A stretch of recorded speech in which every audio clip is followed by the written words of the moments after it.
Well, it's spring, so that's why we can't speak to one another, because we're still in the throes of winter and our throats haven't cleared well enough for us to deal with spring. Yeah, or maybe we just got discombobulated. That's probably more like it. Well, that's the normal way, right? I mean, that's our default way, is discombobulation. Absolutely, absolutely. How you doing? I'm doing great, babe. How you doing? I'm doing good. Good to see you. So good to see you, man. It's always a gift and a joy to see you. Well, you know, it's kind of funny that you turn the camera on, because this is the way we normally are with each other. But it's kind of strange that people watch this, and it's kind of like being the subject of voyeurism. Right. I mean, I do it to other people. So, you know. Only fair. It's only fair. So, what's our show topic today? Well, here's the thing. I started to talk a little bit about spring, so I was thinking, I've got a garden that I'm going to plant this weekend, and I was thinking about the sort of the metaphor of planting a spring garden, like starting over and planting stuff that's healthy, organic, things that you will harvest later that will help your life and be beneficial for your health. And I think that one of the things that we might consider doing is consider the garden as the metaphor for living the kind of life that you want to live. For example, you might want to grow rutabagas in your garden, and I might want to grow onions.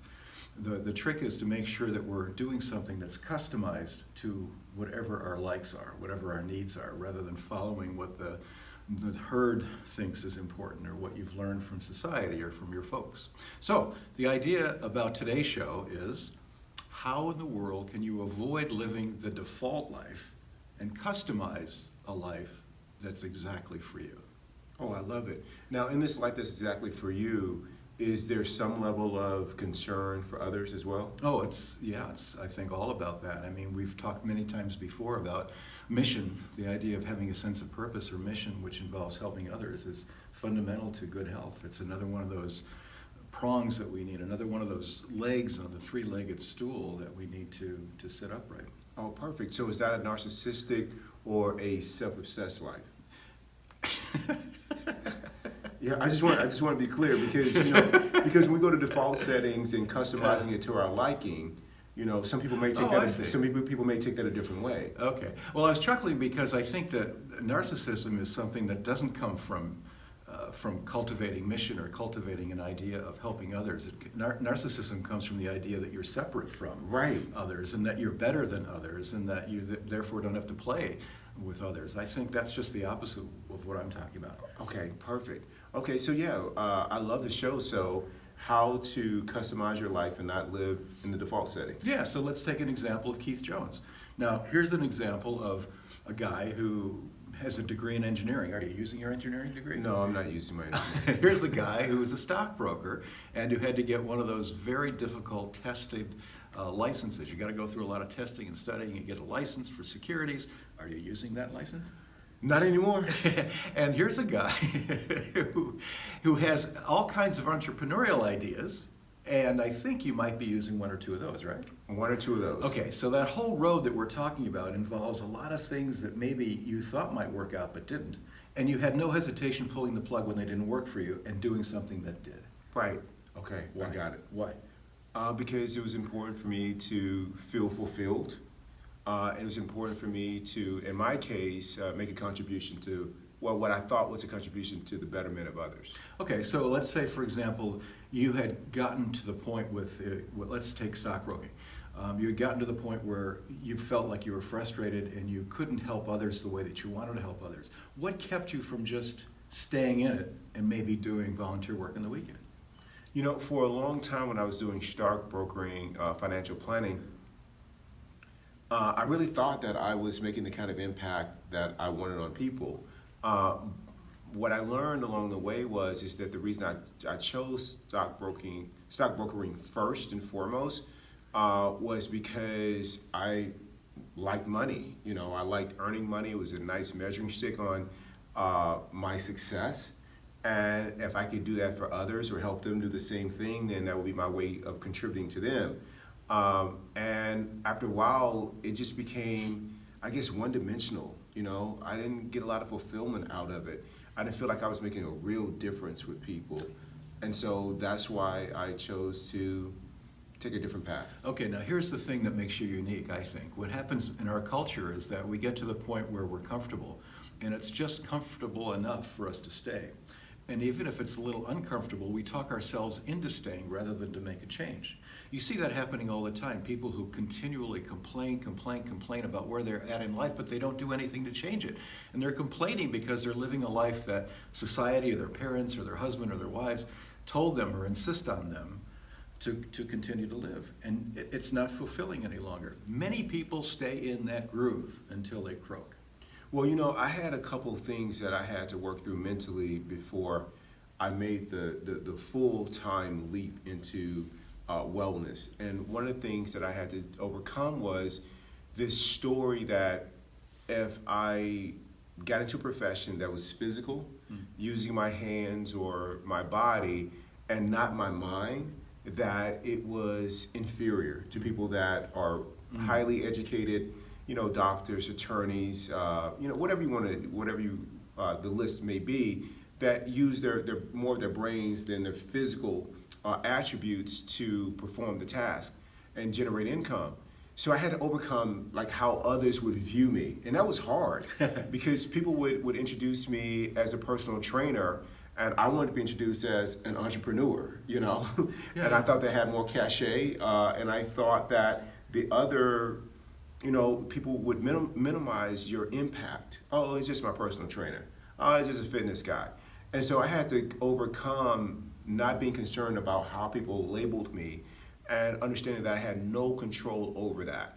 And once I gave that up, that gave me a ton of freedom to just like, you know what, I'm gonna do what I wanna do to help people, regardless of how others see me in other professions, or even my clients see me. Like as much as I want my clients to see me as someone who is a friend who's helping them on their wellness journey, if they still introduce me to their friends as my trainer's here, or we're going to see my trainer, I had to be okay with that. So it wasn't overnight that I made this shift. I had to get over a lot of the default settings that we have in a Western society about job titles and labels and things like that. And the biggest one, I think, as you point out, the main hurdle is the ego.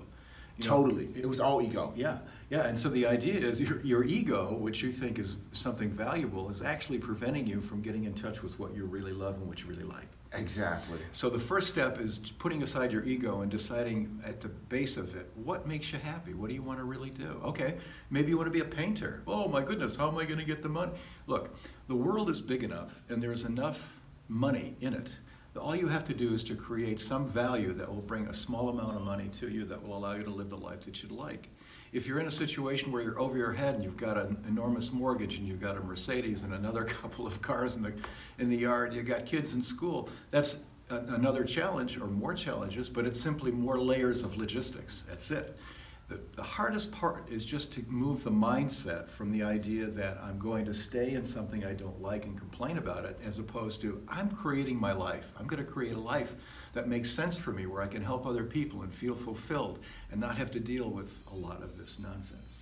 Yeah, I totally agree. Give me an example of how you, in terms of your career, it was once a default setting, and what made you choose to customize your path forward? Well, I think what happened, I've done this several times. Like you, I had a hard time getting used to the idea that I wouldn't be considered a lawyer, and you know all of the privileges that come with that. You know, when you're at a cocktail party and you say you're a lawyer, you know, people react to you differently than if you say something else. So, what I started to do when I made the change, rather than to risk that ego kill like you experienced, I kind of went in a little transition. I made up this story, and I liked it because it was humorous. So people would say, "Hey, what do you do?" And I'd say, "I'm a drunkard." And that was great because the reactions that you got, you could still be a lawyer and be a drunkard, right? Right. In fact, there are many.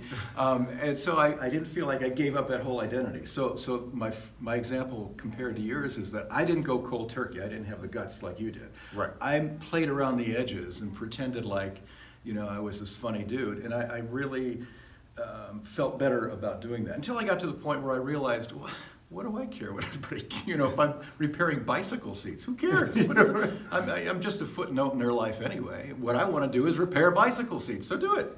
Yeah. And so when I got that clear, then I dropped the story about the drunkard and I just said, right now I'm in the middle of change, which I was. Or when I did some writing, so I would say, I'm working on a project.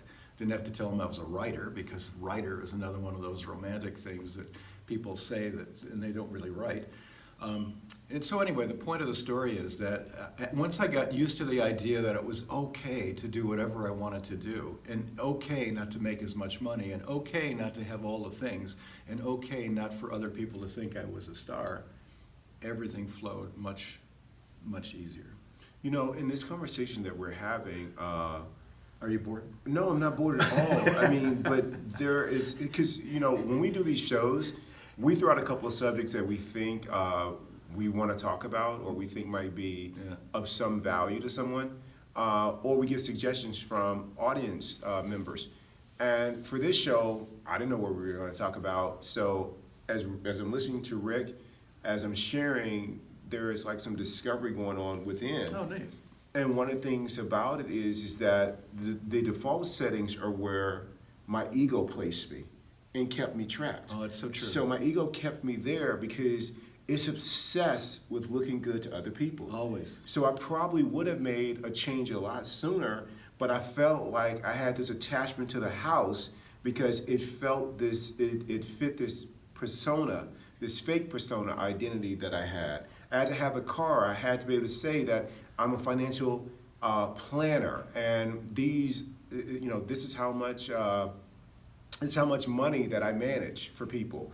I felt like I had to do all of those things, and to say that I was doing a physical occupation would be really humbling for my ego. Mm-hmm. And so I think that's why I resisted that for the longest time.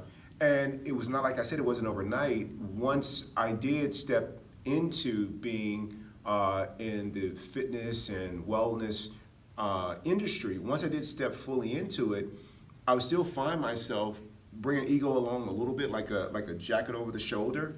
And I would say, well, I used to be a financial planner before this. Oh, yeah. And the financial planner afforded me to take this risk. Oh. So I brought that along with me. Yeah, Because, I mean, little safety net there. Yeah, for what? Yeah. Because I cared about looking good in front of other people. So now I just say, no, I'm into wellness. That's my thing. But and you I see, enjoy it. And there's nothing wrong with that too. I think everybody moves at their own pace. The important thing is to move.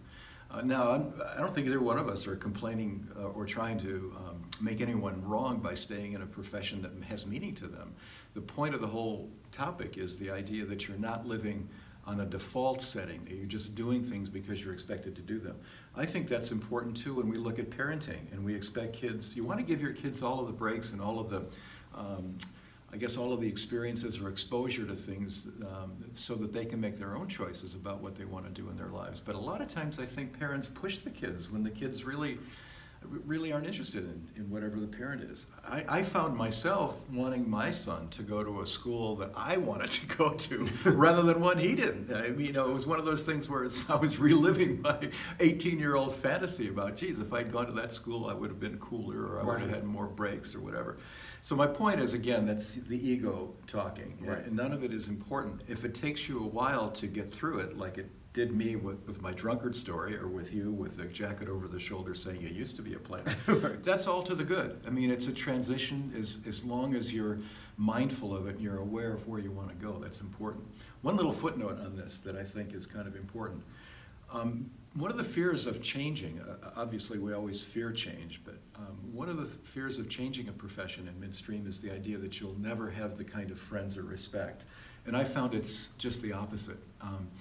For me, when I stopped being a lawyer, I realized that there were a lot of people who were more interested in talking to me or didn't feel like there was a barrier and I was perceived as being more approachable. I'm not sure I was, but I certainly liked the idea of having more people and different kinds of people being willing to talk to me and be natural around me than I did before, which I really, really like now. Yeah, I can totally see that too. Yeah, I'm not intimidating anybody by being in this profession. That's for sure. They're not afraid. Like, oh, this guy, he doesn't know anything. I can talk to him and tell him anything. Which I think isn't true, but I can totally see how I've become more approachable for sure.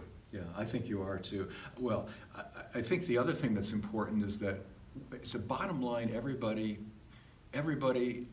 is struggling with the same idea, what makes me happy, and one of the problems is trying to separate all of the reasons why you think you should be doing something as opposed to the main one that counts, which is that it has meaning for you.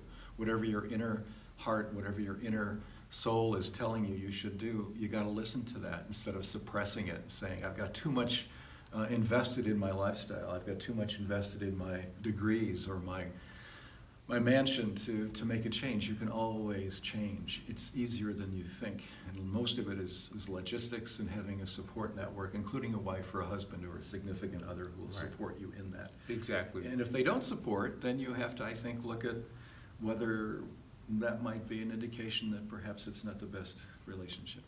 Yeah, this podcast, kind of focused on career, but I mean, there are default settings that apply to your relationships with a significant other, as well as with your friendships, wouldn't you say? Oh, absolutely, Keith. Boy, significant other, and comfort is the big enemy. Comfort is just like in fitness. The more comfortable you are, the less growth.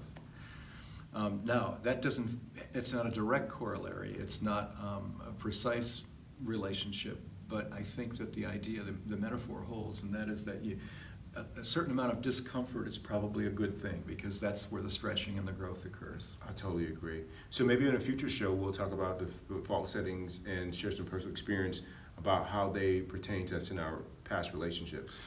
No, I'm frightened, and I hope I'll be absent that day. You won't be. I love you, my brother. I love you too, man. Thanks, Rick. Hey, thanks, Appreciate Rick. it. Thank you.